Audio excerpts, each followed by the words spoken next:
Welcome back, folks. Thanks for returning. Or if this is your first time and you just skipped to episode 5, welcome for the first time. This is I'll Grieve You With This, the podcast about grief and humor and death. And I'm your host, Micah Walsh, same as always. I'm really excited to present today's episode.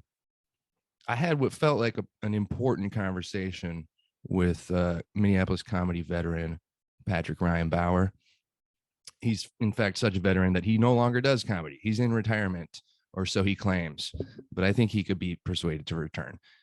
In any case, he sat down with me and he really laid out his whole story in a way that felt very real. And I got an opportunity to talk about some of my dead friends, which is a thing that I haven't done on the podcast yet, and probably had been avoiding it, whether consciously or not. So that felt good. Certainly my most comprehensive interview to date, and maybe my deepest dive into the world of grief, but it was also very fun. I enjoyed myself, which is a weird thing to say when talking about all of your dead, important people in your life. But hey, that's what this show is. Without further ado, this is episode 5 with Patrick Ryan Bauer. Enjoy. Sorry for the power angle. Yeah, no worries. Are you operating from a computer? Yeah, it's a desktop, so I'm using my phone as the camera. Oh, cool. That's considerate of you. Yeah. I thought about it. I was like, yeah, I could just be audio only, but so the first few episodes I released have been audio only, but I do kind of want to segue into maybe video. So this is cool. It's just like some Cloverfield vibes. Fuck, this tripod is so weird. I wish I could show it to you, but obviously it's holding the camera. We could edit this out later. Oh yes, this is the beginning. Are you fucking ready, dude? I'm recording. Yeah, we're already recording. Oh, this is it. Well, I recorded all, and then I edited out the stuff that where I'm not so funny. You know, I really like to highlight my jokes. Okay, well, that's I'm not worried. I'm gonna be so boring. You're gonna love it. I doubt that, but I like that. Even though you don't really do stand-up as much anymore, you've kept the self-deprecation and sense of yes. Well, those are the important lessons I took from it. The sense of unworthiness. Yeah, man. Well, Patrick Ryan Bauer, thanks for coming on the podcast. How did you do? I'm doing all right. Unlike some of the other people I've interviewed, you and I actually kind of go back a little ways. Yes. And that's cool. Facebook itself, I'm still on Facebook because I'm 100 years old. This very morning, I got a memory from Facebook, and apparently you and I were on the same show in Minneapolis 9 years ago to this date. Sweet Jesus. And I was like, thank you, Zuckerberg, keeping those receipts. Yeah, Facebook memories, especially for me, it's a real dice roll. It can be like a cool night that we had, like say we did a show together. I mean, or it is definitely a memory I have with somebody who is dead. Oh, all the time. Yes, all the time. Yeah. What am I gonna get today? I'll be like, hey, I'm at work. Oh, here's a really nice picture of my dad. I'm never gonna have a conversation with him again. Okay, well, I got a pizza order. I got to get back to the kitchen. Facebook connecting you with conspiracy theories, friends and family, and unknown amounts of despair. Yeah. It's like, hey, do you want a little bit of unwelcome nostalgia, or do you want to storm the Capitol? Either or, you can do it via Facebook. What a disappointing thing that was too. It's like, it's like, oh, armed people are going to go kill politicians. That sounds great. Wait, why are they doing it? Yeah, oh, man, come on. Wait, what do their signs say? Oh no. I'm up for revolution. I just didn't think it would be like this. Oh, it's a monkey's paw wish, I used up my one wish on the fucking Capitol insurrection, and it didn't even work. Yeah, man. Cool. So you're not doing stand-up so much these days? No, I'm retired. I do the occasional show here and there, mostly Monday night comedy show in Minneapolis. It's the one place where I'll still go and do it. Which I just flew back to Minnesota simply to do their 666 show. That's awesome. So you know where my priorities are. I'm like, oh, lame gag. I'll fly back for that. That's amazing. And it's totally relevant to my Facebook memory because the show that you and I were on 9 years ago was the Monday night comedy show. But also I was reading the post and it was like, clearly this didn't happen, but the post was, hey guys, come on out. It's our final show. We've been running it for 6 years. Come help send us off. And as you can confirm, as of last Monday, there's still a show. Yes. No, so still they're doing their 15th anniversary soon. So that's amazing. 666 show, you said? Yeah. Wow. What a run. A lot of hail and Satan. Good for them. Yeah. Yeah. Well, that's cool. So, for those of you that don't know, you're a Minneapolis comedian. Your story is a little unique in that were both of your parents also comics? Yes. Yes, Okay. they were. Yeah. And that's not how they met either. So okay. They met, my dad was a paramedic and my mom was like an administrator at the hospital. And so he started getting in on the whole comedy thing. And I think eventually my mom saw that and she was like, yeah, I can fucking do this. And, wow. And she could. It was a much different style of comedy. She was definitely more of a personality act. And my dad was kind of a joke writing force of nature. Sure. So I managed to get she met, he started qualities. Sorry. They met. No. He started stand up and then she was like, hey, I can do that as well. Yeah, basically. Oh, that's cool. That's great. I was 2 or 3, so my memory might be a little fuzzy. Wow, what a long history. Yeah, I mean, I started comedy in Minneapolis about 11 years ago. Your father was a pretty big figure. He's one of the founding members or whatever of the Minneapolis scene. But I don't think I've ever interacted with your mom. But no, she wasn't around too much. She moved out of state a couple times actually. So and she quit doing comedy a long time ago, and a long time before she passed. So sure. And that's a whole story, but that's what we're here to talk about, right? Yeah, absolutely. And wherever else it leads to. Okay, then like I said, I mentioned before, I've got a shitload of dead people to talk about. I don't want to gloss over too much, or make it seem that any one of them is more important than another, but it is interesting how we deal with these things. Absolutely. And just because a death is more impactful doesn't necessarily mean that they weren't other people weren't as important, if that makes sense. Yeah, of course. If do you want me to start talking about this shit? You want the dish on mom? Yeah, man. Walk me through it. So your mom passed first? Because I was yes. aware of your dad's, as he was part of the comedy scene, so I was there when it happened. Right. And no, and when my mom passed, it was a little quieter because she was out of the scene. She was out of Minneapolis. And now I know you mentioned before I got to listen to the one episode that was posted. You're talking about grandparents being sort of the entry level death and grieving thing. Yes. So there was definitely some of that. But we're gonna skip forward here. We're gonna skip to my mom. So she was a very troubled individual. She had a lot of problems with drugs and depression. And she was a comedian. Yeah. Right. Right, we've all failed to learn these goddamn lessons. But coming up, and she got the short end of the stick a lot growing up. I'm not going to go into too much detail on that, but if anyone had a reason to sort of just check out and pop some pills, it definitely was her. But she also came up in a time where talking about mental health wasn't a thing. You were either normal or you were crazy, or well, she was a woman, so she was hysterical. Right. And then both meetings. Now, so as time went on, once she got my sister and I out of the house, she really kind of started devolving. She had a short-lived stay in Las Vegas where things got bad. I actually went down there to get her. I was like, we're leaving. You're not going to, because I don't know if you've ever been to Vegas. Once you get right immediately off the strip, it's hell. It's literal hell. The whole thing seems like hell to me. Well, yeah, too. I'm not a huge gambler. And part of that's because I worked at a casino. That's what got me off of gambling. It wasn't the fact that my mom was a gambling addict. I used to be a degenerate blackjack addict. Well, I don't know about addict, but I've certainly given a lot of my money to the Fond du Lac reservation. It's a donation, though. Yeah. And you can smoke in there still. So even if I don't smoke, it feels like I'm in a time machine. Really? I'm booking a flight right now. I love smoking. Now, so I brought her back to Minnesota for a brief period of time. Tell me what year was this around in your age and in her age? I was like 23. Okay. Wow. So that was like 20 years ago.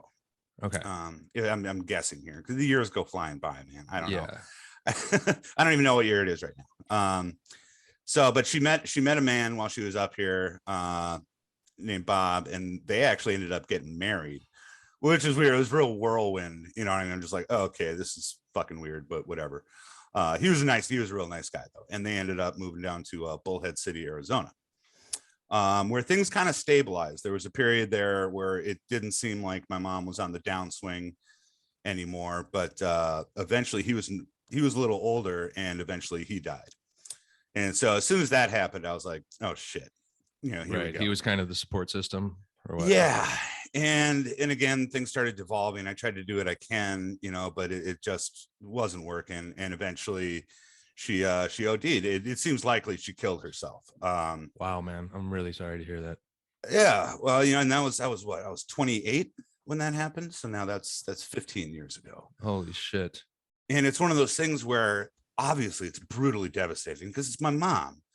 She taught me how to love. You know what I mean? Yeah. It's like some of my earliest best memories are cuddling up with her on the couch and watching a movie, and very much I was kind of a mama's boy. I spent most of my time with her growing up. But at the same time, knowing full well that something like this was eventually going to happen dulled the impact a little bit, and certainly helped with the grieving process. Sure. Because not only was I expecting it in a way, knowing how much pain she was in, and knowing that pain was finally over. That is what I mean? That is the consolation that I keep reminding myself of, is that my dead friends and family members are not suffering. And there's some beauty to the finality of death in that. I hope I'm fucking terrified, man. I have no idea what's going to happen to me. If it's just oblivion, I'm going to be pissed. I think, but I won't be pissed. I think you're in the same boat as everyone else on Earth as far as not knowing. I just wish I knew how to lie to myself. You know what I mean? Like, oh, it's cool when I die. I'm gonna go to heaven. It's gonna be this cool afterlife. But the more I think about an afterlife, the more I'm like, really, an eternity? It sounds boring either. Shit. Yeah.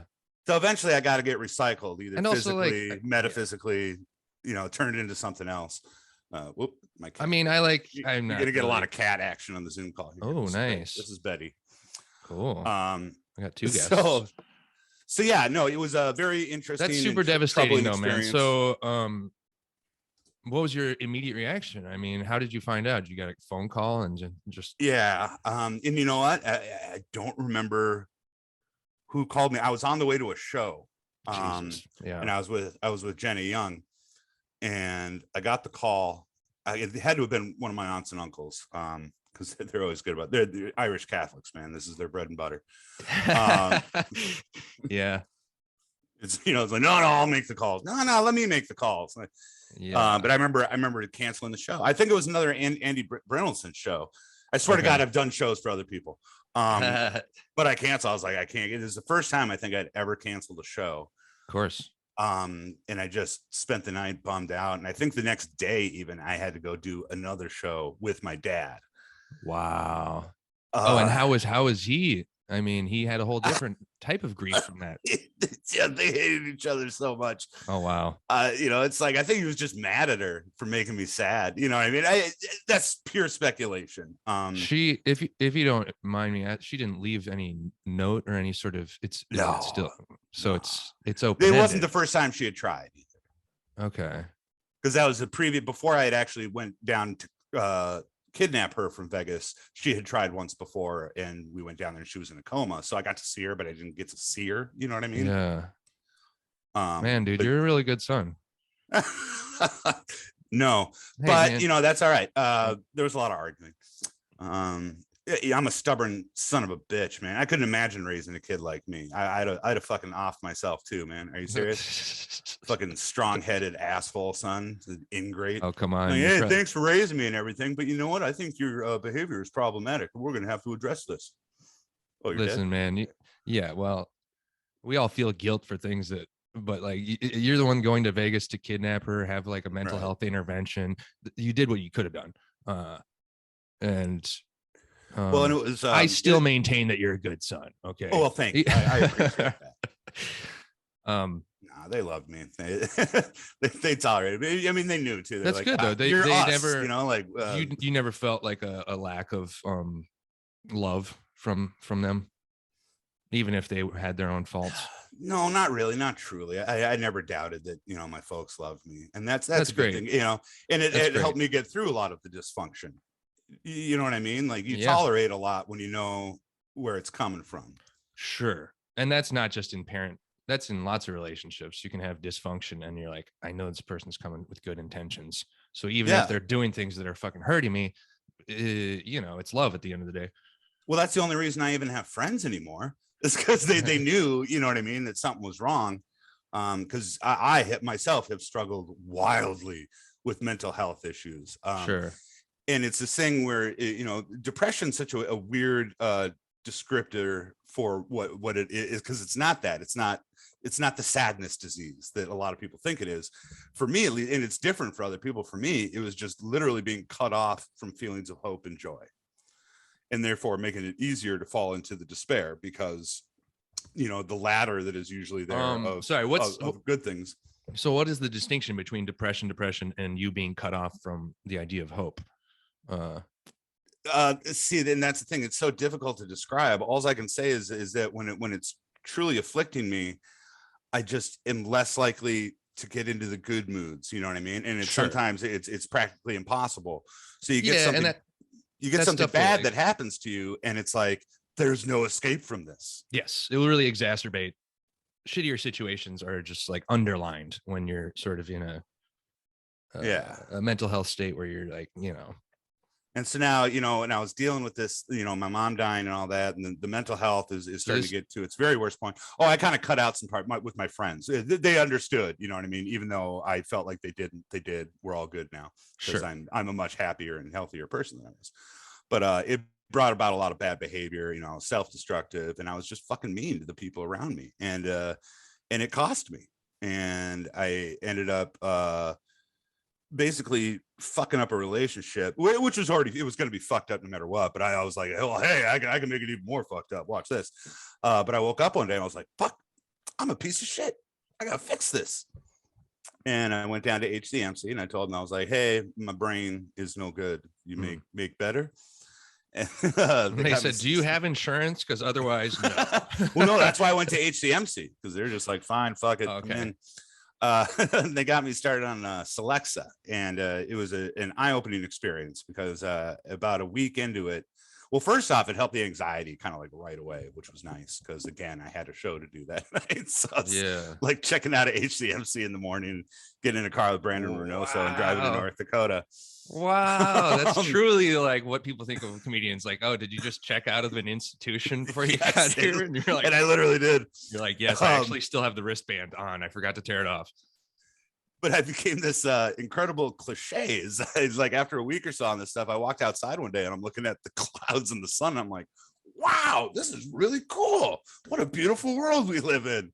Okay. And so, and it was, you know, it's weird. There's been some trial and error with it. I mean, it's taken up until now for me to really get on a good regimen with therapy and medication. And part of it's because I'm stubborn. Part of it was because the Celexa, when I first started taking it, made it so I couldn't come. Yeah, that's a big side effect of most SSRIs. You know? Well, and that's like, the thing. A lot of times people, they can't get hard. And I'm like, I kind of would have rather have had that, because then it's a different kind of disappointment. Yeah. But instead, I'm just sitting here going to town for like forever. And I'm like, yeah, I'm sorry. You know, and then this person now, they think that they're not doing it for me. And I'm like, no, you're doing it for me. No, I'm just on medication. That, yeah. I should just shake them the bottle at them. Drugs. You got rim shots on command? Yeah, fix that. Get a sound. Good Lord. Yeah, you can tell that I don't have rim shots on command by the fact that I clearly didn't know how to start my own audio on my own recording. I'm like doing sign language to my computer. Okay, so wow, that's a story. That's tough. So that was 20 years ago, you're saying? 15. When your mother died? Yeah. Okay. And because 20 was when you went out to Vegas. A little after that, but yeah, basically you got the timeline well enough. It's good. Okay.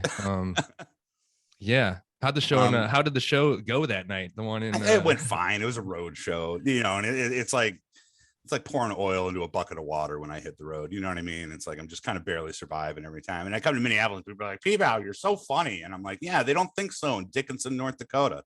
Funny that. Yeah. Whitehall, Michigan, all these other fucking armpit towns that I had to go to. Like, you know what? Next time I come here, I'm building a school. So the time I come after that, you guys will know what the fuck I'm talking about. It's so weird because I don't think of myself as being like this brilliant person, but sometimes you go some places in America and it's just like, whoa. Yeah. Oh, I'm gonna pull my lighter out of my pocket and produce fire from my hands. I did like a little bit of a rural gig a few months ago, and I said something, you know, I was like, you guys remember George W. Bush? And it actually got some sincere like woos and claps. And I was like, oh, well, you guys aren't going to like the rest of this joke. But yeah, like a lot of comics would bail at that point. You know what I mean? They'd be like, just checking anyway. Yeah. And I'm like, ooh, touching a nerve, am I? Lately, I'm not usually combative, but lately I've been doubling down. When people pull back on me, I like to point them out and ask them why they didn't. Well, not necessarily that confrontational, but I like to highlight the fact that not everyone is enjoying what I'm doing in the moment. And that seems to usually refresh them. You know what I mean? It can. I mean, that's the thing. I had to learn how to do it the right way because I'd be combative and it would fuck the show up. Yeah. You know what I mean? But eventually, you know, enough time on stage, I got charismatic enough to where it wouldn't mess. Yeah. And you have an act. You're fucking a very capable performer. Well, yeah. But sometimes, you know, that's the thing. And sometimes when you rely too much on a script, sometimes crowds can suss that out and they don't like it. Sure.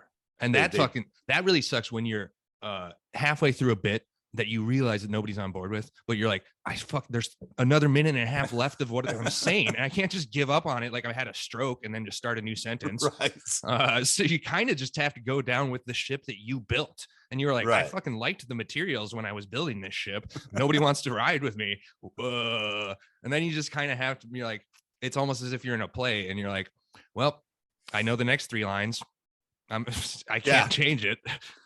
No, and you know, it's funny. One of my favorite sets I ever did, and probably I'm proudest of, is there's a place in Milwaukee called Jokers. And I love the staff there, and they liked me because they kept having me back. But I never had a lot of success in Milwaukee. Now, finally, this is the last time I'm there, and maybe the 4th time I've done a week there. The first time sucked. I ate shit all week.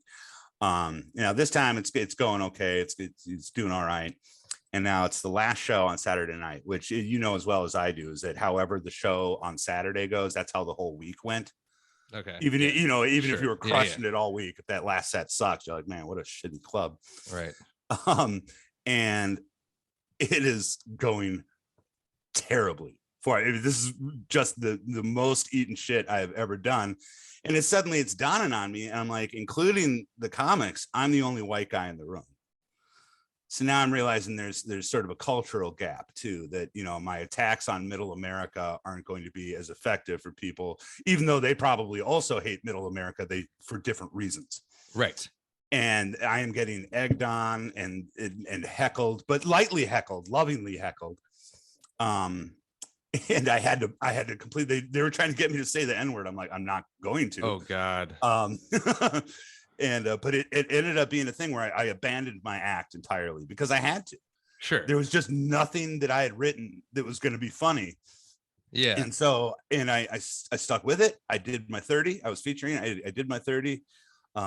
Just kind of crowd talking and surviving. And I've never had so many people come up to me after a show and congratulate me. Yes. Never. Great. No matter even my funniest moments. No, this was the time where everyone went, damn, dude, I can't believe you got through that. That was fucking incredible. That's awesome. It was. I was really proud because, you know, when I was younger, I'd get angry. You know what I mean? Like, fuck this. You idiots don't understand my genius.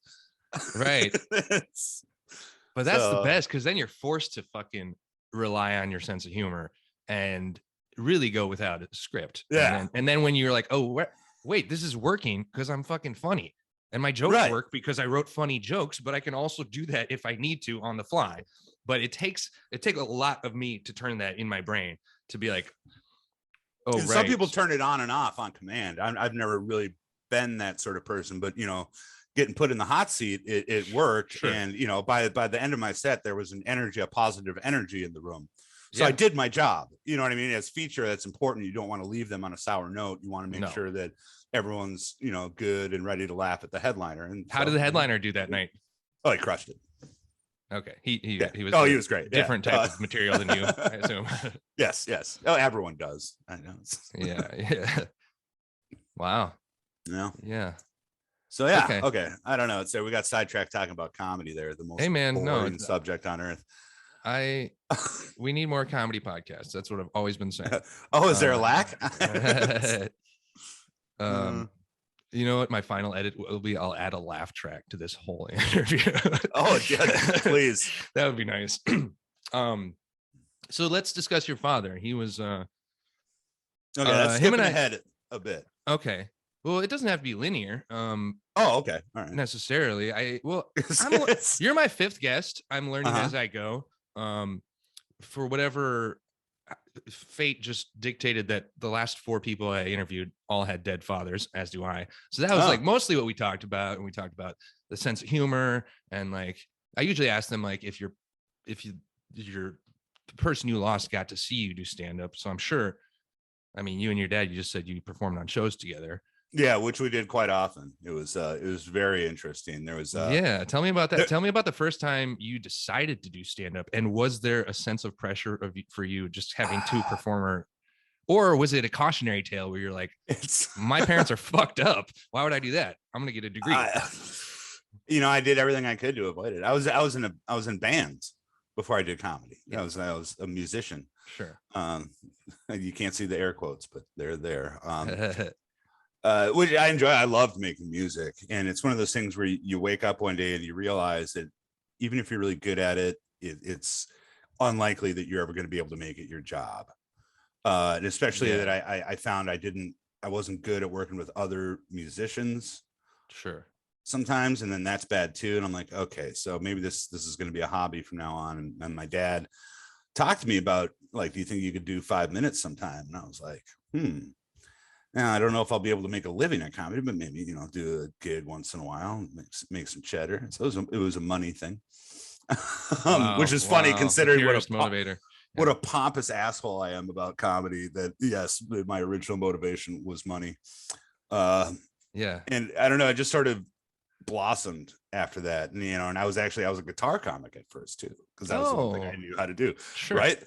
God, it gets bad, man. My origins are creepy and awful. I think musical comedy can be pulled off, but a lot of comedians definitely view it as sort of a little bit, maybe a crutch. Not necessarily. There's some people that do it beautifully, and then there's some people where it's like, fuck, if you didn't have music, your act would be 45 seconds long. Well, exactly. It was a great time filler. You know what I mean? It got me to 30 a lot quicker than I might normally have, and it was cool too, especially when I first started. You did feature sets as a guitar comic? A couple, yeah. Okay. I mean, I phased it out as quickly as I could, because I realized. Did you start at an open mic, or did your dad give you a spot on one of his shows? No. I went to an open mic, but that was a disaster. I was like, how much time do you think I could do? Because I don't know. They're like, of course, like 10 minutes. I'm like, oh, perfect. And when do you think I'm going to be going on? They're like, oh, you're going to go on like 5th or 6th. I'm like, oh, okay, nice. And I had all these people come out, all the people I worked with at the Green Mill, and all these people come out to fucking see me. And lights go down, and they come up to me like, okay, you're on first, 5 minutes. No. It's like, what? I'm like, I don't know what I'm doing. I'm like, shit. And I'm like, hey, everybody, here's my song. It's just the worst way to start a show. Yeah. And I ate it real bad. No one came to see me do comedy for years after that. I do not blame them. And you threw the guitar in the trash. Yeah, basically. It was a nice thing to have, though. Doing longer sets, I had my notes taped to the back of the guitar. Oh, that's real nice. Yeah, so that helped me too. Because I did a longer set the other day, and I was writing my fucking hands, writing my notes on my, and I'm like, I'm still doing this. There's no organic way to just look at the back of your hand in the middle of a sentence. Especially if you're not even like wearing a watch to pretend that you're checking the time. You're just like, I've got to look at this mole that I'm kind of concerned about. What does it say? And it becomes that movie cliche where you get sweaty and then like the ink starts to run. You're like, oh, yes, right. So, smudges. Ooh. Yeah, what's the deal with ink blotter? But one thing my dad was good about it as a comic, once he got back into the Twin Cities, because he had a very interesting career arc. Funny thing, I thought my uncle told me about this was the reason my dad quit drinking, which was probably when I was like 5. Okay. He said that he got a spot on Letterman and used the family credit cards to get out to New York, and basically just got absolutely shit canned, just trashed off his ass. No, missed the Letterman taping, and then had to missed call it. Like like he was too drunk, or he showed up and they're like, yeah, probably slept in or something. Oh my God, that had to have been the worst hangover ever. Like the worst possible hangover. He had apparently maxed out these credit cards, so he had to call my uncle and be like, hey man, this is what happened. I need help getting home. I went to New York, missed my Letterman spot, got drunk, and now I'm broke. Yeah. Wow. Essentially. Poor it guy. maxed out his parents' cards, I'm pretty sure. He got Letterman when you were 5, so that was it must have been before that, because honestly, I do not really remember his drinking. So, but that would have been like early 80s that he got Letterman. Wow. Yeah. And and this is all subject to memory and stuff like that. Maybe it might have been another late night show.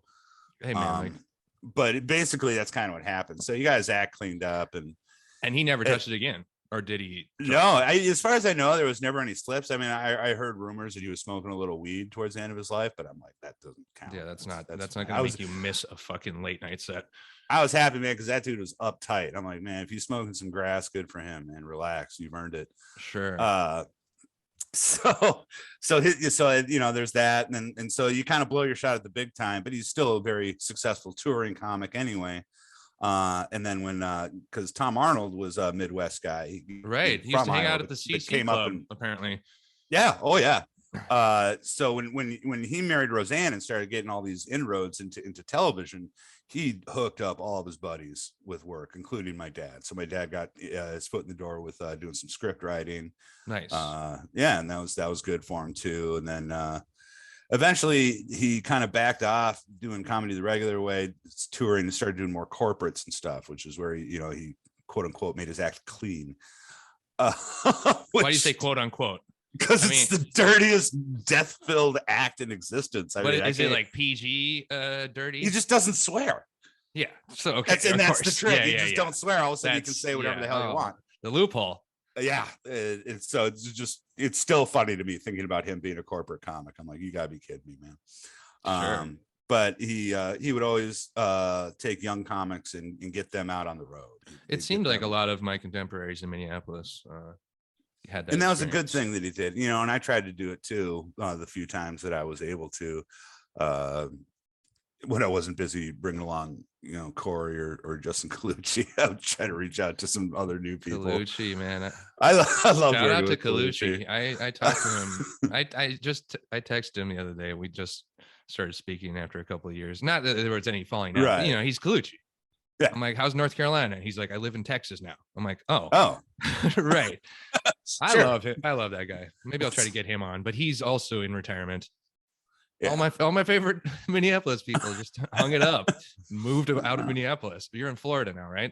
I'm in Florida. Yeah. Tampa Bay. How are you enjoying it? I love it. Honestly. Yeah. I try to avoid the locals, but otherwise the weather's great. I live spitting distance from the Gulf Beach. That's awesome. And it's not too far to go to Orlando if you want to, visit a theme park or something. And Miami's not even that much further if you want to go enjoy that side of things, which I thought I would hate Miami. But my fiance brother lives there. Well, yeah, to this day. But no, it's a South Beach, at least. I thought I would hate it because it's kind of high end, money. Sure. It's rich person's part of town in a way. But it's beautiful. It's Art Deco buildings, and if there's something that people in Florida aren't afraid of, it's painting their house pink or orange, or what I mean. Yeah. I love it. I think it's great. And not only that, but where I'm at, I'm in Pinellas County. This is the whitest place I've ever lived. But you go to Miami, and it's a very diverse place. Sure. It's awesome. Cubans. A lot of Cubans.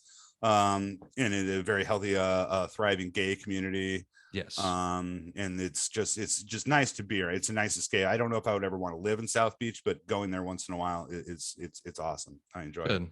Good.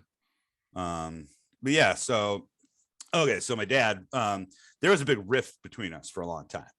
Tell me about that. Well, when I lived with him for parts of 4th and 5th grade, and things between he and his girlfriend, or his girlfriend and I, rather, did not go well. Okay. It shaped me as a person. Yes, in fact, I was called a liar. Oh wow. Yeah, and so that really bummed me out. You know, when you feel like you're abandoned by the people that you should be able to trust the most. And did he ultimately stick with his girlfriend, or did he? Yeah. Oh no, they got married. Oh, okay. And so you did not have you kind of had friction with her for the rest of his life. Okay. And you know, and I tried to let go of it, and then I ended up moving back in with them in high school. And again, she tried to get up to these shenanigans, but I was like, hey, guess what? I'm man-sized now. This will stop. Right. And again, it caused all these arguments, and it sucked being at home. And I moved out as soon as I could. You know, I would have loved to have been one of those guys that lives with his parents until he's fucking 25. That's sweet. You know what I mean? No, it's not sweet. You would not. Yeah, it is sweet. it's really not free. But you know, it's one of those things where he just never got it, and I'm so stubborn that I never quite let it go. So you think that you and him have pretty similar personalities in that respect? Oh, Jesus Christ. Yeah. And again, this is what I say. They just him and my mom got together, and they just made a little mix of themselves, like a literal mix. And it had to have been so frustrating for him. I don't know what would have been more frustrating for him, when I'm acting like him or when I'm acting like my mom. Okay. They both had to be equally. You remind me of my ex, or you remind me of myself, and I have issues with both of them. The good news is that eventually, okay. So when I first started doing comedy and started doing it professionally, I did get to work with him a bunch, and we'd take these long road trips, and they would either go okay, or there would be a fucking argument in the car, like bad ones. Comedy related or personal life related? No, personal. Like, oh, you shouldn't have told that joke. Although, yeah, some comedy stuff too, because and I was talking to Dan Schlissel about this, about what went wrong with my career. There's no one thing necessarily, but a great way to just sort of briefly summarize my failure as a comic is that right out of the gate, I successfully broke a few of the rules, and so my lizard brain therefore went, you can break all the rules all the time, Patrick. Okay. And follows a decade of me just being like, fuck it, you know, telling everyone to fuck off, and, you know, being a menace on stage. And, you know, when it worked, it was great, but I don't really have that memory. I mean, clearly you seem to have, but I don't have a memory of you being like particularly menacing. But then again, I didn't see any of your road gigs. Right. Maybe that's when you really let it out. There was a couple of doozies. But anyway, we finally managed to patch things up. We figured it all out, and forgiveness was had all around. And for 2 years, this dude was like my best friend. That's because he's just like, it's like another me. Yeah. You know what I mean? And he so has the same name as you. Yeah. Well, I mean, you know, but yeah, we were totally bros. And then one day I woke up and I see I've missed a call from my uncle, and I'm like, well, there's only one reason why Uncle Mikey's calling me at fucking 7 a.m. Yeah, dude. I didn't know it was going to be my dad, but it just kind of came out of nowhere. For the most part, he was involved in a suit against the U.S. Army for him and his platoon's exposure to Agent Orange. No shit. The suit got dropped because they all died. Wow. Yeah. So and it's cool. I might have some cool congenital defects. You know what I mean? From the in the minor bit of research I did for this interview, I read like an article about your dad, and it mentioned that he was in Vietnam. And it made me think my uncle who was in Vietnam and doesn't speak of it, and he also is now maybe suffering from some exposure to Agent Orange. I don't know his story, and he doesn't talk about it at all, but I do know that he was always the funny uncle. Like my uncle, who was a Vietnam vet, was just like, Uncle so-and-so. I don't want to put his stuff out there, but and I'm not saying that Vietnam gives you a sense of humor, but right. I do have to wonder if people who go through such harrowing experiences come out of it with like, here is my protective sense of humor. Like, yes, I don't know. No, absolutely. Humor is a huge coping mechanism, and it doesn't necessarily have to be dealing with death, just dealing or physical death. You know what I mean? The death of ideals, death of innocence. You know what I mean? And yeah, I can imagine just going to see the horrors of war and just deciding to, the best way to deal with it is to be, Hawkeye, you know what I mean? Sure. From MASH. Yeah, Did I'm sure he? your listeners. Yeah, no, I know MASH, but I don't know enough to catch that reference. You know what I did? I did say sure though, as if I was like, yeah, Hawkeye. Yeah, no, classic Hawkeye mannerisms. Did he ever speak on his experiences in Vietnam? I mean, a little bit.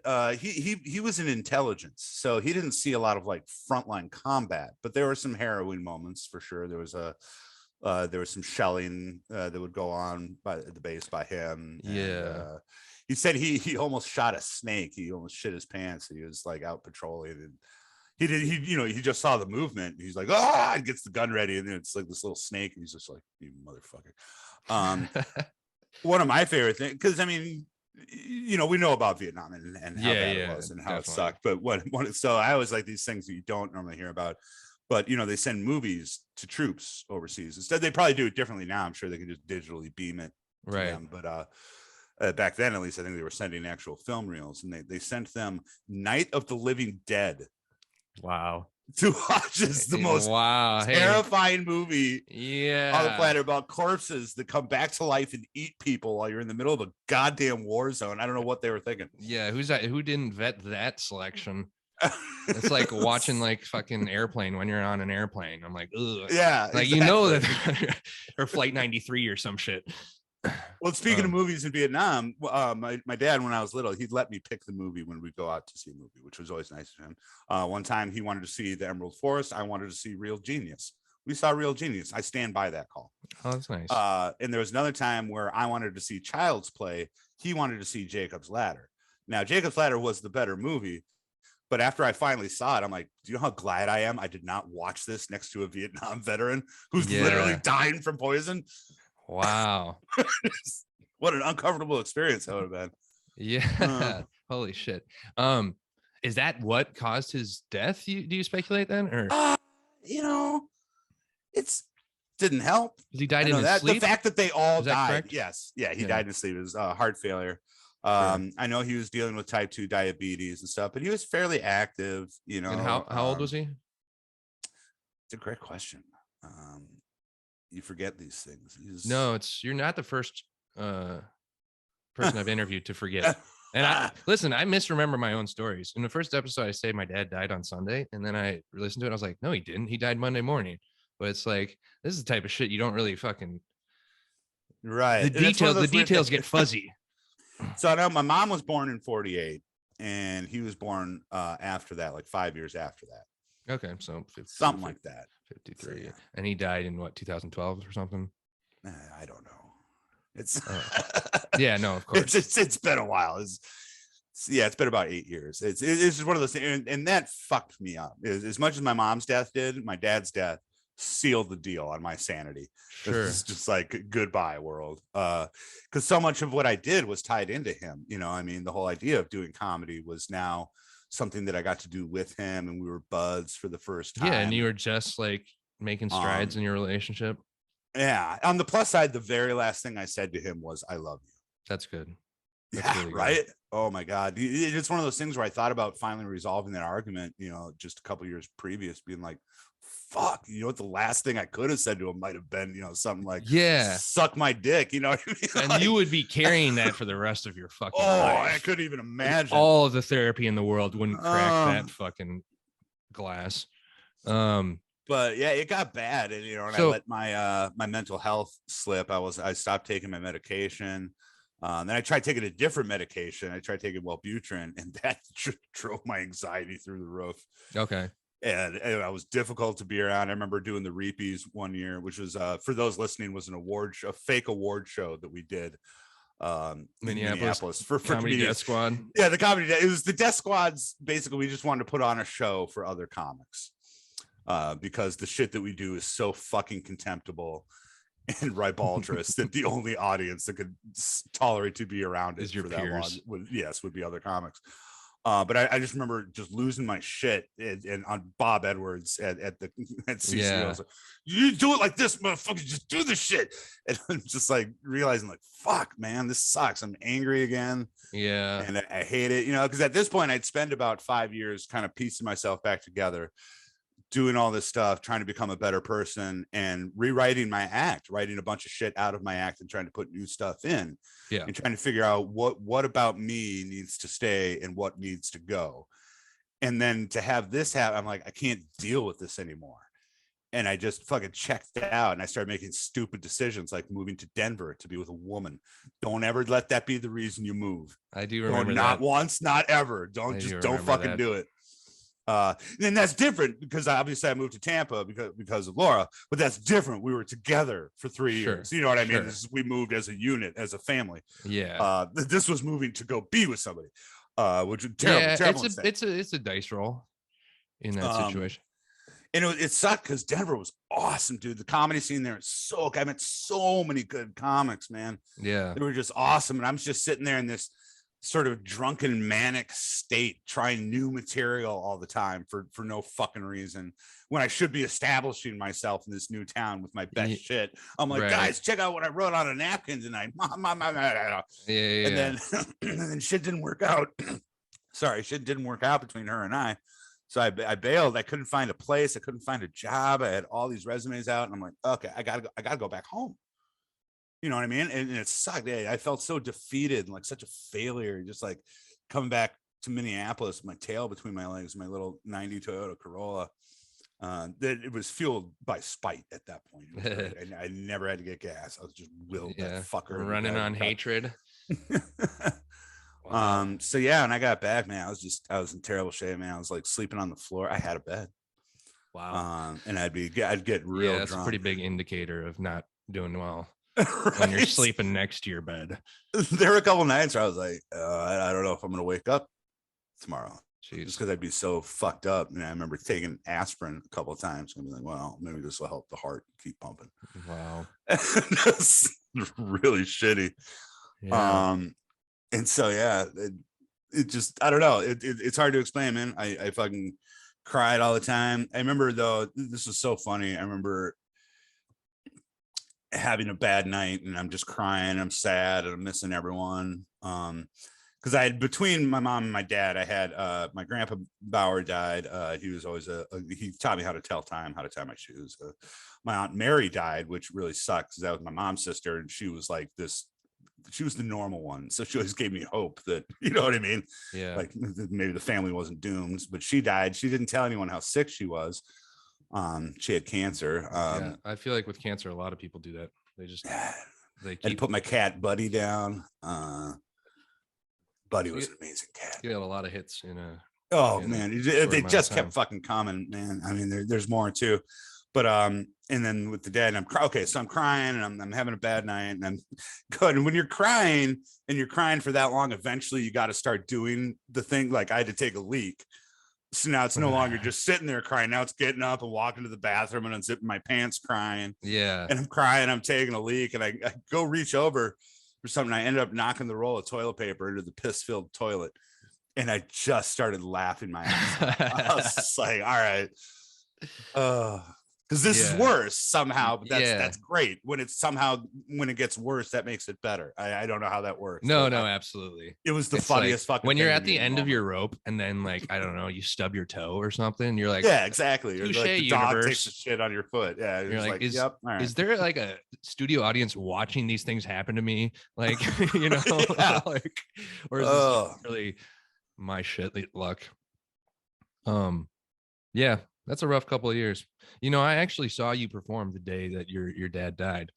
At Galactic, yes. Yeah. I went out and did an open mic because that's how I dealt with shit. Of course. I mean, it's what do we know? What do we know as comics? Humor and like, and I need attention. And there's a microphone. I got shit I need to tell people. Well, and I think going out for the open mic can definitely be forgiven. But going across the street to do karaoke, that was too much. Oh, what'd you sing? I sang Army by Ben Folds 5. I remember that. Yeah. I think you mentioned that you were going to see Ben Folds with your dad or something. Yeah, that was one of the last things we had planned. That's fucking amazing, man. out of all the time we spent in the car, he hated most of my music, loved Ben Folds. And that's a great song too. That one's really good. So it's kind of, and also, after that night, I didn't listen to Ben Folds for like 4 years. Oh, of course. Songs are ruined. You know what I mean? Like, especially he's got a song about talking to his son that is just like, the first time I heard it after all those years, I finally listened to it, just weeping in the car. I'm like, oh, for sure. Like, I can listen to it now, but definitely like Cat Stevens, Jim Croce, that type of shit puts me into a place where I'm like, right, mortality, you know. And it's good that I sometimes like being put in that place, but it's, you know, some movies, some music, certain places, they're just like permanently altered after you lose someone. Oh, absolutely. I don't watch baseball as much as I used to. Yeah, that was another thing we had in common. And he loved it. He'd read the minor league shit. I mean, he was such a baseball nerd. And I feel bad in a way that I've drifted away from it. You know what I mean? I almost feel like I'm letting him down. But another completely different way to look at it, baseball's boring, man. I finally went to a spring training game for the first time in my life, and it was great because we got up and left. You know, we're just sitting in the hot sun, drinking beer, talking. Mostly what people do at baseball games is buy $11 beers and you know, paint their faces and whatnot. Well, maybe not so much in baseball, but I don't know if I've ever sat through a whole game myself. I used to. It's so weird how serious I took it. I would just, you know, stare at the game and watch the whole thing. And it's funny because I've never enjoyed sports culture. I just thought people took it too seriously. You know, they get wound up, they get angry. And so I've always been kind of a passive sort of, you know what I mean? Like, all right, this is cool. You know, if they win, great. If they don't, that's fine. And this holds true up until the Twins play the Yankees in the playoffs. Yeah. And suddenly I become the most bitter motherfucker. I remember the last time that I watched the Yankees kick the shit out of the Twins. And I just remember tweeting about it. Fuck you, New York. I hope there's another 9/11. Like, you guys suck. You know, I didn't actually say that, but you know, that's what was in my heart. You know, I held back a little bit.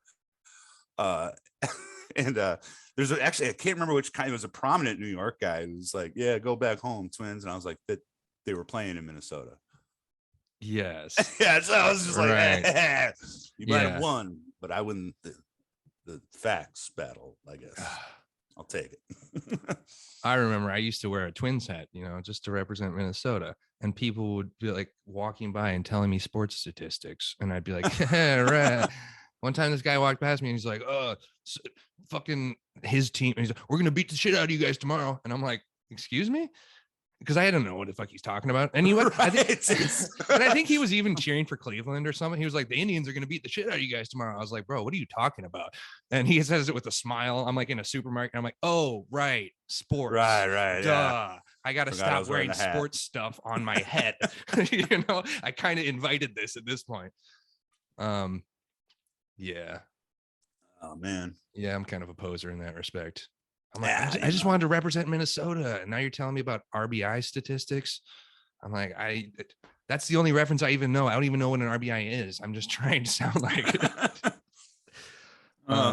Okay. So, okay. Well, so now I'm starting to pick up the pieces again. Okay. So now this is another one that just kind of hit the wrong way. But I started hanging out with my uncle Greg. He's my dad's brother. And he was a funny guy. All the Bauers are really fucking funny. It's so weird. I'm like, literally, I am lowest on the chain of funny people in my family. No, seriously, they're they're all really funny. And Greg was one of the funnier ones. And he started walking with a cane, you know, and I knew he was kind of sick. And then, you know, I'd be hanging out with him and I'd go visit him. And the more I'm like, dude, you're really sick. And he was. And it sucked because we're sitting here, we're bonding extra hard. You know, we're talking about my dad. You know, he misses his brother. I miss my dad. And, you know, he had a similar way about him to my dad. And he was always growing up. He was just the hugest, toughest dude I had ever known. And so now I'm watching him wither, and it got so little. I know I can't even fucking. You couldn't write this shit. That now I'm getting close to this guy, closer than I've been in a long time. Now I'm going to be losing him too. And I know it. And he's hanging on for my cousin to get out of jail, his daughter. was in jail. He's like, I gotta wait, I gotta last until I can see her again, which he did. And by the end, man, he had lost like 2/3 of his mass. It seemed like he just looked tiny. Yeah, and it was rough, man. And I love that guy so much. And put it this way, so growing up, Grandpa Bauer was I guess kind of a corporal punishment kind of guy. Okay. You know, this is 50s, 60s. Not really the spare the rod kind of guy. No. Which is weird because he was not that way with me at all. He's just this kind, gentle person, you know. And I would bring that up to my dad. He's like, "You're fucking crazy. That dude will kill you." But I guess so. One of the things Grandpa Bauer would say, apparently, especially as some of the kids go, he's like, "You're not so big that I can't take you outside and kick the shit out of you." Wow. Well, apparently one day he said this, and Greg stood up and went, "Well, let's go." And apparently it was the last time Grandpa Bauer ever said that. And I think the last time he ever attempted to use corporal punishment. Wow. That's like something out of a movie. Yeah. And like I said, he could do it if my son were that big and he said that to me, I'm like, oh, we don't have to do that. You know what? I'm not even actually your father. There was, you don't. So he was a mistake in the maternity ward. But I mean, he was a great dude. He was a huge dude. He didn't take any shit. He carved his own path. Yeah. And then watching him, and he died. And I was like, fuck, of course. You know, and you start to get that you know, it's not real. It's paranoid thing. You're like, should I even bother getting close to people anymore? Because this is like going to keep happening. Yeah. And then just a little while ago, his fucking daughter died. Jeez, man. I know. Fucking fentanyl. Wow. Yeah. Yeah, that's a huge fucking problem. Which, if you're in Minneapolis and you're listening, apparently there's fentanyl and coke going around. I mean, same thing in Bushwick. Get a testing kit. Same thing in Brooklyn. And I would love if every one of my friends who are on that stuff could get a testing kit. But how realistic is it that people are spending money on top of their drugs? You're buying a white powder. It's a real... I'm really sorry to hear that, man. I lost a couple friends to that type of self-destruction. Well, and speaking of friends, all these fucking comics are dying all the time. It's, you know what I mean? And you know, obviously, and if you talk to enough Minneapolis comics, I'm sure it'll get brought up a lot. But there was Gus, who I was kind of on the outs with, and then that leaves you with a bitter taste in your mouth because I'm like, fuck, I could have apologized to this guy in better fashion, and I wasn't doing well, so I wasn't dealing with things the way I normally would, which I'm always the kind of guy that'll just walk up right up to your face and tell you what's going on. But instead I'm acting like this drunken sneak thief talking shit behind his back, and I'm like, I'm embarrassed now. Right. Yeah, no, there was a little bit of toxicity in the Minneapolis scene in that particular couple of years. Oh yeah. not a little bit. There was people publicly doing sets on stage about other comedians, in ways that were very public and self-destructive. But that was I haven't yet spoken about dead friends on the podcast, and I have a ton of material to mine from. But that era of Minneapolis, a lot of my comedian friends in Minneapolis and in New York have died, and I just kind of glossed over it. Gus he was really friendly with me when I started, and that was huge. When I was like, this guy's super funny, and he would go out of his way to be like, hey, I like that one joke, here's the other thing. He had his faults, and I don't need to air them out, but it was a really high energy. And when he died, it was like, you almost don't think a guy like that can die. Exactly. It's a cliche to say larger than life, and that's usually what people say immediately after someone dies, but he was just like such a huge energy. I was like, that doesn't seem right.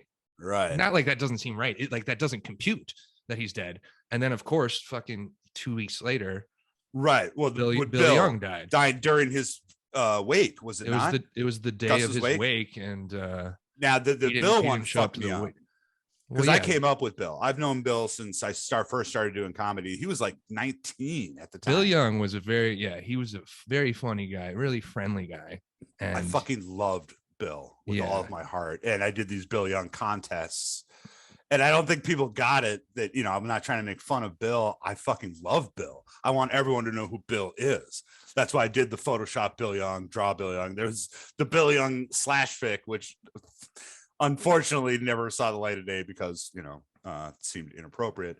But what okay, I'm going to jump ahead and then jump back a little bit. But at his funeral, someone printed out the Photoshop Bill Young photos. Yeah. And that was part of the board. So you got to see all these ridiculous pictures of Bill at the funeral. Yeah. You know, I remember they had the 21 Nerf gun salute. That was so perfect.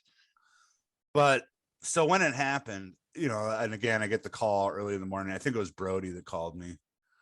You know, and I get on over there, and you know, Andy's not doing well. He was roommates with Andy for those of Monday Night Comedy Show fame, and you know, I'm not sure how much of this is supposed to be public knowledge or not.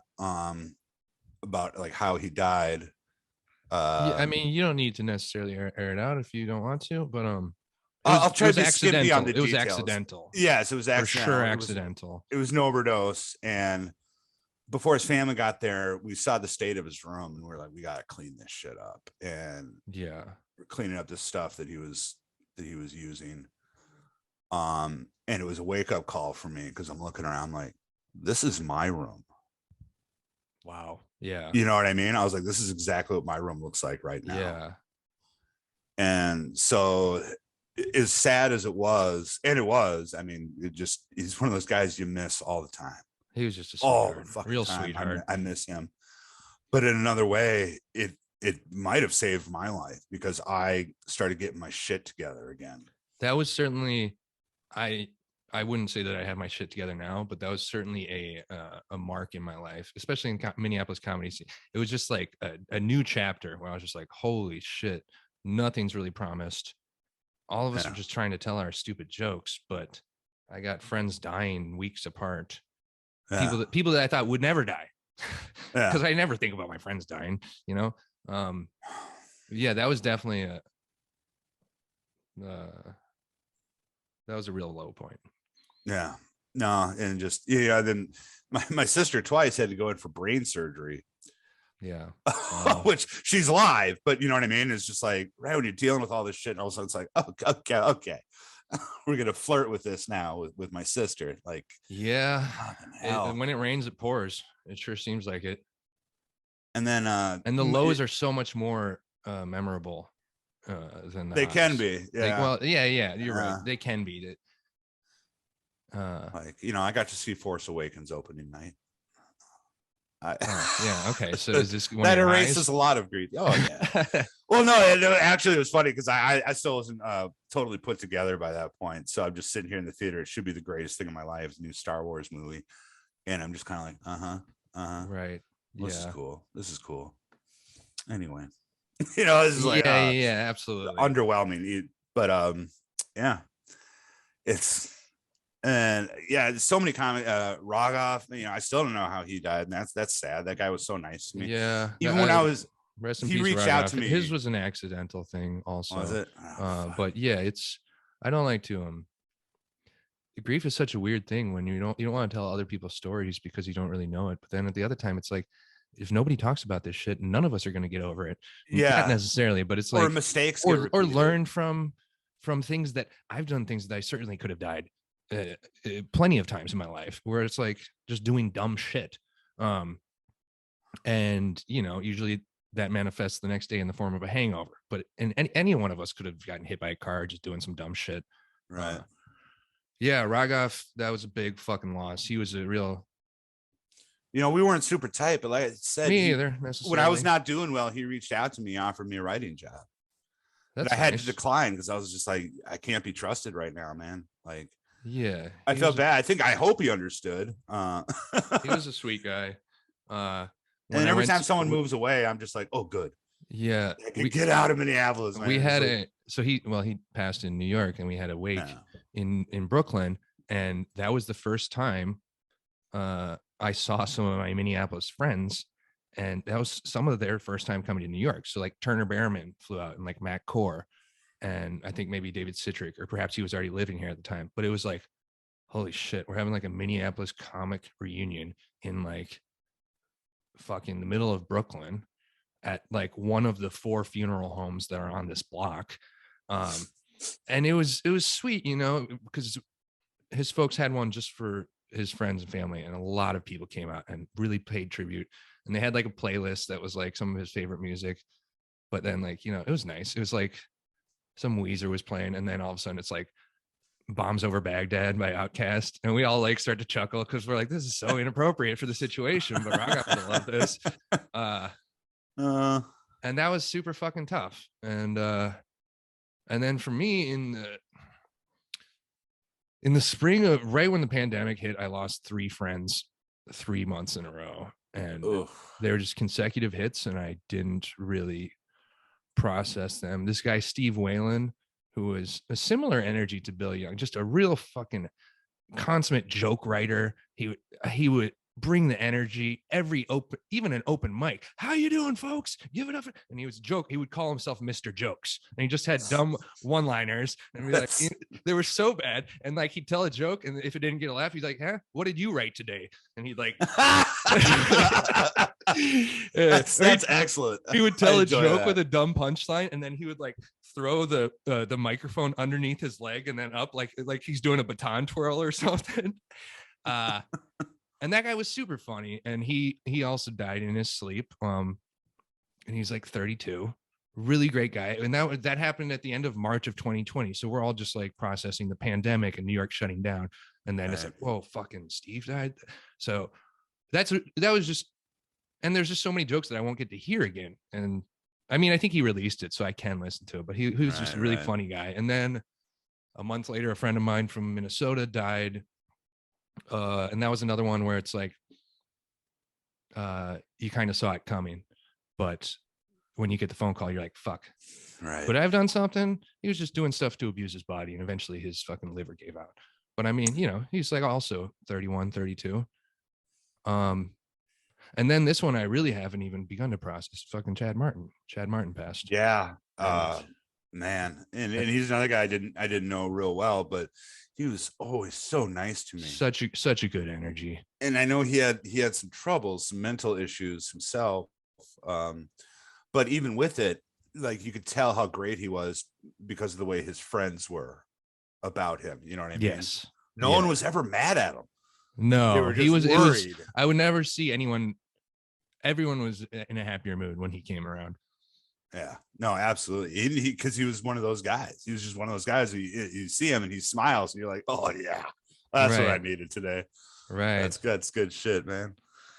It's nothing sucks worse than a comic dying. I don't know. I know it's so weird. I don't even do comedy anymore, and I hate the industry, and I kind of hate the craft in a way. But for some reason, I fucking hate it when a comic dies. I hated it when Kate Urquhart died. I hated it when fucking Andy Ritchie died. I hated it. Just yeah, it's tough. But then everybody writes jokes about it, and we all get together and realize how mortal we are. I mean, I was at Acme when we all waiting to not go up on the open mic when we all got the news that Robin Williams had killed himself. And it was just like all of us sitting on the patio cracking jokes. And then after about 40 minutes, it was like real deafening silence fell over us as we were like, wow, this is tragic. This is abysmal. But what are we going to do? We're going to write jokes about it.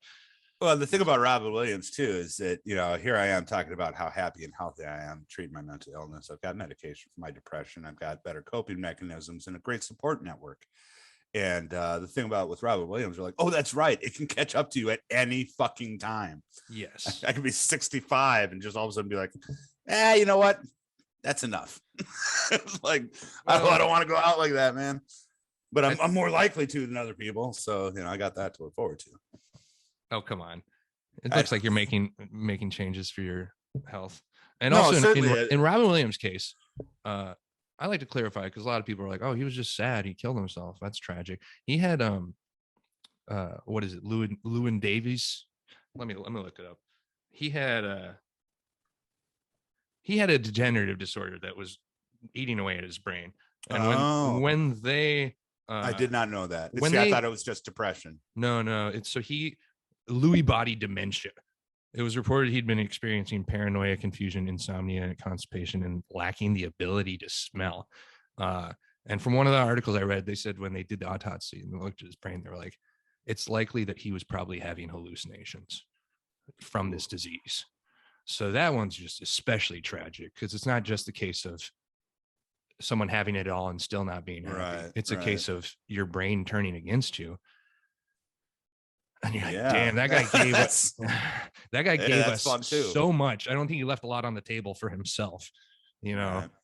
Right. Well, that's another thing I started to realize. As much as I love performing, and I loved my career for a brief moment in time, but when I kind of stopped and started focusing more on me and the things I enjoy, it was weird. You know, I'd watch a movie and I'd be like, oh, that's right, I can just watch a movie and I don't have to like write a bunch of shit. Yeah. You know, I started upping my weekly subscriptions at the comic book shop, read more comic books, listen to more music. And I'm just like, and so now I'm in a weird place because I've got the itch to be creative, but I don't know what direction to take it in. And I no longer know how to be creative casually. So it's like, I'm like, well, you know, maybe I'll fuck around and write a script. And my brain is like, fuck around and write a script, bro. That's going to be your job. Yeah. Right? You're going to be a script writer from now on. I'm like, no, I don't want that. I just want to fuck around. You know, or I thought about going back into music. He's like, oh, you mean make an album? I'm like, no, I don't have to make an album, man. I just want a creative outlet. Hey, man, just start. The finished product doesn't need to be fully formalized, you know, at the beginning. Yeah. But are you ever tempted to return to the stage for comedy? Oh, of course. Well, fucking get up. You know, I just did it. I flew back for a show. Did you hit him with the hits, or did you have some new material? Oh, I wrote some new material. Nice. And then I did some hits at the end. Sure. So, you know, I was a little rusty, you know, it staggered here and there, but otherwise I thought it was better than it should have been. And I was like, fuck, that's the last thing I needed, is to go up and have a good set. No, that's good. Get reminded of how I had a knack for this in a way. I mean, I didn't do stand-up for like maybe 16 months over the pandemic. And I was like, I don't know if I really need to do this again.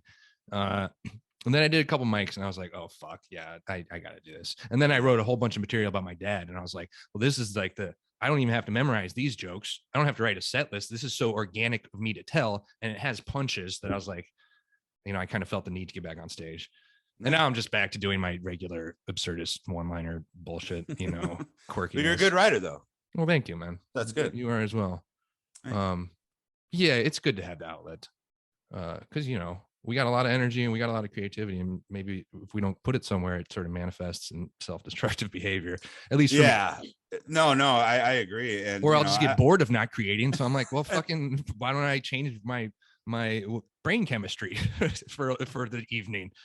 I just don't know if I'm responsible enough to regularly hang out at comedy clubs and bars and shit. Well, I guess it depends on what you want out of it, you know. It's always been about the writing for me. That's what it's. That's why I kind of try to think of things that I could do that involve creative writing. Sure. You know. Well, there's so many different avenues and mediums now with the internet and whatnot. And I'm not saying you should get on TikTok, because you definitely shouldn't. But I downloaded that for like 36 hours. I didn't even understand the interface, and I was like, I think I have aged out of this one.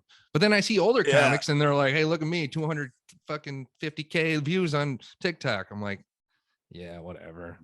We measure success in different terms. But I think you should put yourself out there and fucking. I'll figure something. I mean, do what you will. I'm busy being happy, man. I, you know, like I said, I'm engaged. I got this nice gal. I got, That's great, man.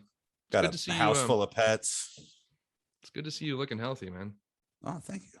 Yeah. It's weird. It's got to look weird to people.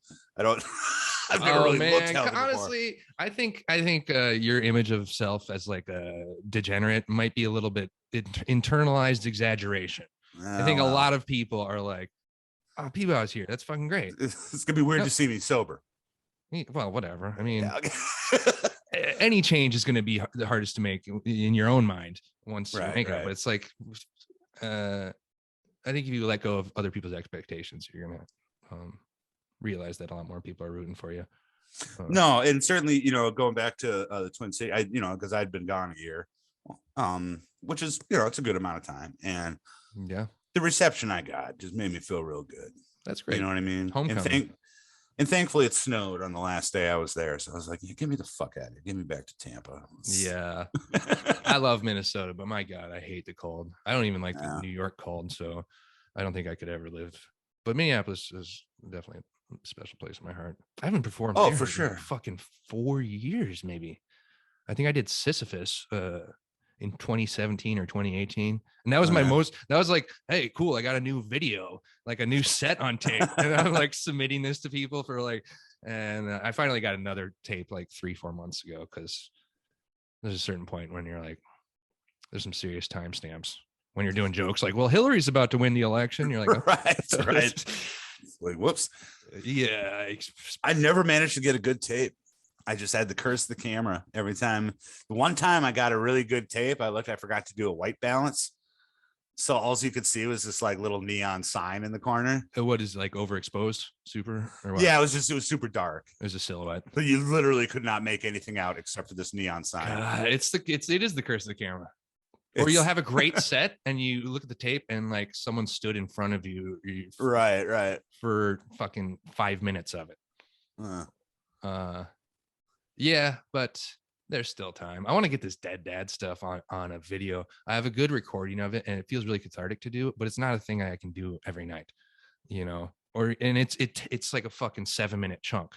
So I can't really, I could put it at the end of a longer set, but I can't really open with some goofy shit and then just be like, hey, I was spreading my dad's ashes on someone else's private property and they almost got me, which is a funny story. And then we try to take it to TSA. And of course he looks like a bunch of drugs. So they're like fucking testing my dad's ashes and stuff. But I'm like, I want this recorded so I can like put it out there and not necessarily be done with it, but it is the type of material where I'm like, time and a place, you know? Yeah. I'm glad you can recognize that's something I always had trouble with. I would open with it if I had that. Like, hey, yeah. Well, I do. Dad. It is actually when I do it, it's the only joke I do. So I open with recently I was trying to spread my dad's ashes on someone else's private property. Is this relatable? You know, and it is the scope of the whole thing. Because I don't think I can do any other material and then go into, well, I don't know. Who knows? I'll sort this shit out in my brain. Right now, I'm just like trying to edit my feature set while I'm recording a podcast. That is one of the biggest tragedies of all the death X-rays is that I never got any good material out of it. I don't know. I just never felt inspired to. No, in fact, right before my dad died, though, I had a bit about his eventual death that I thought was really funny and that I was working it into my act. Part of it had to do with him retiring me, lining my basement with newspaper for him, and you know, shit like that. How cruel I was going to be to him when he had to move in with me. And the tables would have turned. There's something about using his coffin in like a pine derby, you know, like yeah. I can't remember how it all went, but it was that, and I thought, of course, funny. And then I don't remember any. I'm like, okay, now it's not funny. God damn it. Well, maybe you could fucking use some of the strokes from those jokes and like rework it into a way that's like, you know, and that's posthumous. Another thing. At this point, I don't find it as defining anymore. You know, I don't feel like I'm working through it enough to want to make a bit. Sure. Does that make sense? I'm sorry, you froze for a second. Yeah, there's a little bit of a delay. You know, you know what I mean? I guess if I thought about something that relates to the present. Yo, sorry. Then I'd feel comfortable it really about it. But sorry to interrupt you, but it pulled like an audio delay where you sounded like a robot, so I didn't actually. Gotcha. Okay, I think you're back. Are we doing better now? Yeah, I'll just clip that out. Yeah, I got some glitches on this side too. But I say, yeah, there's nothing about it that I feel like strongly relates to me now enough to want to write about it. That's fair. That's certainly fair. But there is no time stamp. There's no expiration date on what type of stuff you feel the need to write about. For me. Yeah, no, not at all. Maybe it'll come to me. But I just, for some reason, I'm inspired to write about it. I'll write about everything else under the sun, even bad shit that's happened to me. But then that is just work. Well, if you don't find we're getting severe delays here. Yeah, shit, man. think maybe this is both. We're doing so well. This is both of our dads telling to wrap it up. Yeah. They're lighting us from the sky. Yeah. Oh, and you know, one line I almost forgot to mention, it's happened so recently, but you know, Louie Anderson dying. Yeah. Wow. Yeah. Just Minnesota legend. Because him and my dad there. were good friends. Yeah. And he was such a nice guy to me. They had a few quotes of his in some of the articles about your dad that I read. And I listened to his Mark Maron WTF after he died. It's really good. He's on there 3 times, and it's just he talks about his background and, you know, having an abusive father and sort of just using humor as his fucking, you know, defense mechanism and whatnot. Yeah. No, yeah. And he would check up on me. I remember he called me one night and I kind of just like smoked a joint or something. And I picked up the phone. It was him. And he just wanted to see how I was doing. And this is after my dad. When was this? Was it before my dad died? It was weird, but he was just checking in on me because he would do that from time to time. He seemed like a real sweetheart. Yeah. And, you know, and he's like, Patrick, are you on something right now? Because he could tell. And I'm like, oh, man. Wow, that was pretty good. I was like, yeah, man, smoke some grass. And, you know, and I learned a lesson. I do not answer my phone anymore. Yeah, well, lesson learned. Text me. But yeah, what a sweetheart, you know. And then rest in peace. And now, but it's weird because, and this is like stuff like when my grandma Bauer died, one of the things that got to me the most was watching my aunts and uncles and my dad cry. That I felt worse because I was feeling for them. And, you know, and this is another thing with Louie, that I'm feeling worse because, you know, a lot of it's, you know, like Floor Hog, you know, I feel bad for him. Yeah, I know they were really close, and just I know how it affects everyone. You just watching someone like that go away. It's like, sure, I am sad about it, but then I think about other people and it makes it worse in a way. Yeah. But it's no bad thing to have empathy. No, definitely. The whole world could use more empathy. And I don't know. I think talking about this shit's a good start. Yeah, no, absolutely. I act like I'm the one that's like paving the way for. I'm like, well, I'm the Paul Revere of mental health awareness, running through with my podcast. One thing that's helped me make sense of some of these things, especially as it relates to the sorrow, is that it's the price you pay for having good things. Because if these people suck, there is no loss. There is no that's sorrow. Beautiful. Of course. But I mean, there is no joy without sorrow. You need context. Yeah, absolutely. And, you know, and these people, I love them so much, and that's what makes it hurt so bad. Yeah. But you know, it's amazing that we could have relationships with people like that meant so much that this shit's gonna hurt us for the rest of our lives. You know what I mean? Yeah. We're gonna be feeling reverberations of pain from this, and it's weird. Like I said, you know, I mentioned, you know, Bill's death being a turnaround point for me, but a lot of this stuff in general was because a certain amount of it, you're going to toughen up a little bit. There's going to be some emotional scar tissue there. But on the flip side, instead of going full 9 on it and becoming kind of a closed off weirdo, I've over the years learned how to take more and more joy out of being good to the people around me. Which was good because for a while I wasn't good to the people around me. I'd take out my frustrations on them. Sure. I mean, that wasn't my defining characteristic, but it was something that would happen. And, you know, it's been less of that and more of this making the most of what I've got while I've got it. It's a beautiful thing. And it's a sentiment. I try to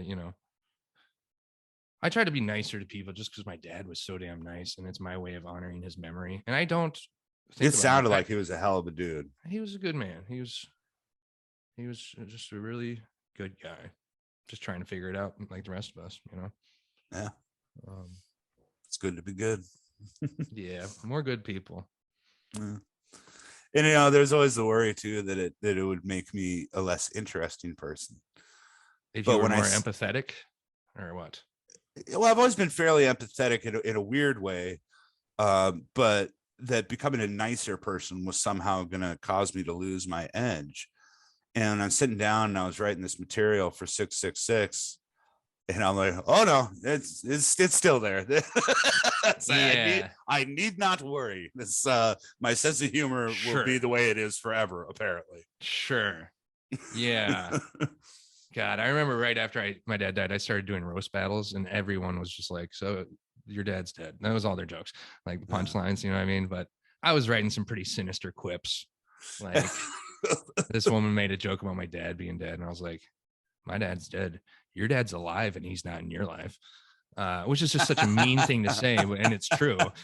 But I had to go in there with some fucking, I had to go in. I wasn't going in empty. I had to have something to hurt someone's feelings, because that's the whole point of the shows. It's not. Yeah, some of that roast shit, man. I don't know. When the Minneapolis comics were together, it got so nasty. Yeah. Oh my God, so many low blows, things that I'm just like, whoa. Like one of the most horrible things I ever said was at a roast. In fact, I won't even say it.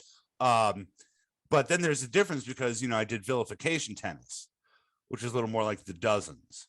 Okay. Where I don't know what that is. Oh, it's well, and this is funny because it started at Renfest. Okay. So it's a Renaissance Fair thing, and you get two people on each team, and they volley insults, and it's judged like a tennis match. Sure. But it's a little less personal and a little more abstract, like fat mom, and you're a slut, and you're so dumb that you know what I mean. And it, I was trying to figure out what makes it work so well, especially because I didn't do the Renaissance Fair shows. I would do them at Bryant Lake Bowl, and it's just like this work. Why is this works? Because it's also because I wouldn't just go up and do fat jokes on a regular stand-up set, right? But it works in this format for some reason, and I guess there's just it's a safe space, I guess.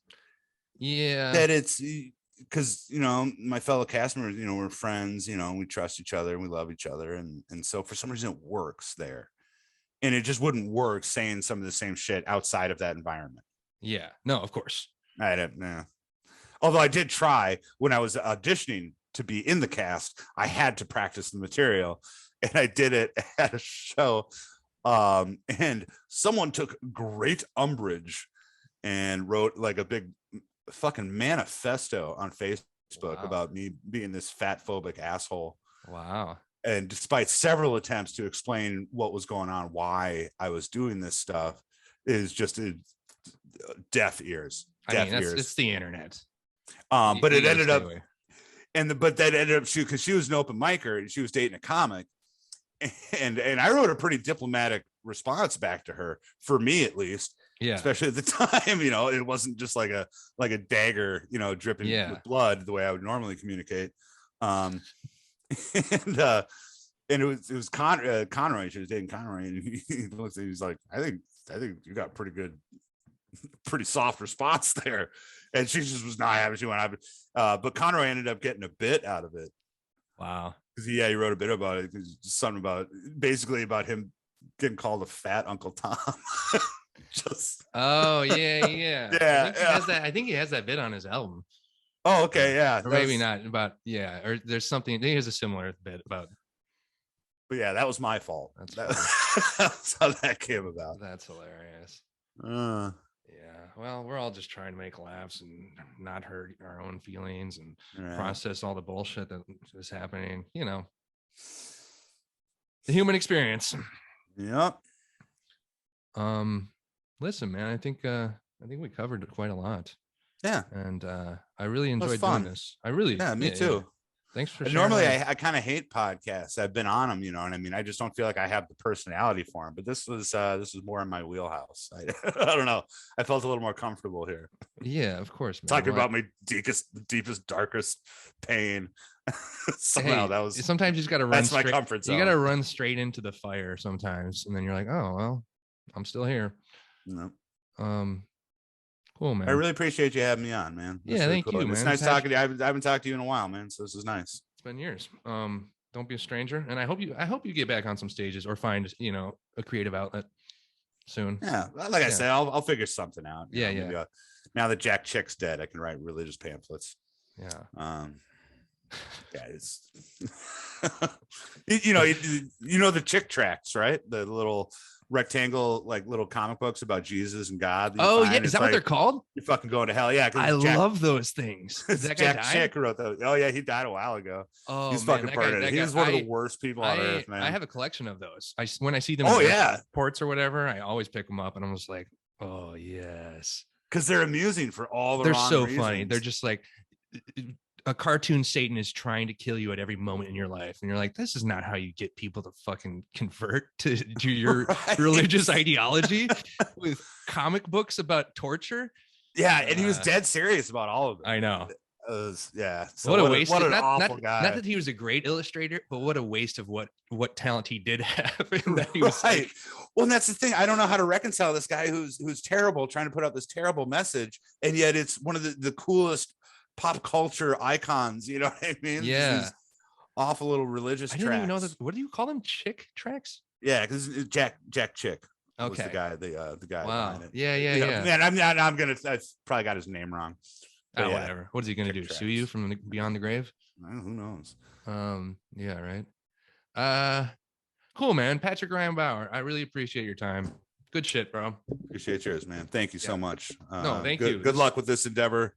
I think podcasts are gonna blow up any day now. Yeah, one of these days. The new format. All right, bud. Be well. Man. Thanks a lot. Talk to you later, buddy. Yeah, see ya. So that was it. That was episode 5. Thanks for listening, folks. And thank you to Patrick Bauer, P-Bow, for sharing your story. If you liked this podcast, feel free to tell your friends about it, or, like and subscribe, favorite, whatever other unit of measurement social media is bestowing upon us. We got to get our numbers up. And by we, I mean me. This is still a one-man operation, but I would appreciate it. Follow the podcast on Instagram at I'll Grieve You With This Podcast. And on a personal note, do me a favor and send Patrick Bauer a message telling him he's funny and he should get back on stage, because he is, and he should.